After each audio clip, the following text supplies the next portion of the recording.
సమంత నిర్మాతగా మారి తీసిన మొదటి చిత్రం శుభం రిలీజ్ అయి నిన్న శనివారంతో 9 రోజులు కంప్లీట్ అయింది. ఈ 9 రోజుల గ్రాస్ కలెక్షన్స్ చూస్తే తెలంగాణలో ఈ సినిమా 2 కోట్ల గ్రాస్ కలెక్ట్ చేస్తే ఆంధ్రప్రదేశ్ నుంచి కూడా 2 కోట్ల గ్రాస్ వచ్చాయి. ఇలా టోటల్గా 9 రోజుల్లో తెలుగు రాష్ట్రాల్లో శుభం సినిమా 4 కోట్లు గ్రాస్ కలెక్ట్ చేసింది. ఇక కర్ణాటక అండ్ ఓవర్సీస్ నుంచి మరో 2 కోట్ల గ్రాస్ వచ్చింది. అలా టోటల్గా ప్రపంచవ్యాప్తంగా 9 రోజుల్లో శుభం సినిమా 6 కోట్లు గ్రాస్ కలెక్ట్ చేసింది.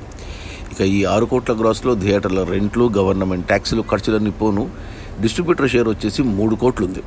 ఈ సినిమా బడ్జెట్ 5 కోట్లు అయితే 3.5 కోట్లకి నెట్ఫ్లిక్స్కి అమ్మారు, 1.5 కోట్లకు జీ తెలుగుకి అమ్మారు. సో 5 కోట్లు బ్రేక్ ఈవెన్తో సినిమా రిలీజ్ అయింది. 3 కోట్ల వాల్యూ బిజినెస్తో సినిమా థియేటర్స్లో రిలీజ్ అయింది. 3 కోట్ల వాల్యూ బిజినెస్ గాను 3 కోట్ల షేర్ వచ్చేసింది. సినిమా బ్రేక్ ఈవెన్ కంప్లీట్ అయింది, క్లీన్ హిట్ అయింది 9 రోజుల్లో. ఇక ఈరోజు ఆదివారం, ఈ రోజు నుంచి వచ్చే కలెక్షన్స్ అన్నీ లాభాలే. ఈ సినిమాని తెలంగాణకి, రాయలసీమకి మైత్రి మూవీ మేకర్స్ వాళ్ళు డిస్ట్రిబ్యూట్ చేశారు.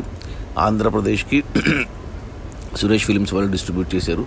సో అందరూ బ్రేక్ ఈవెన్ అయ్యారు. ఈ రోజు నుంచి వచ్చే లాభాల్లో మైత్రి మూవీ వాళ్ళు, సురేష్ ఫిలిమ్స్ వాళ్ళు ప్లస్ సమంత అందరూ లాభాలు పంచుకుంటారు. చిన్న లాభాలైనా లాభాలైతే ఈ రోజు నుంచి మొదలవుతాయి.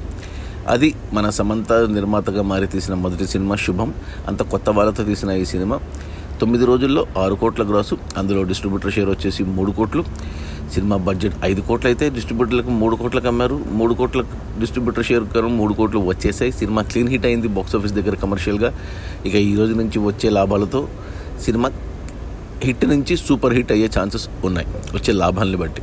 Okay, bye.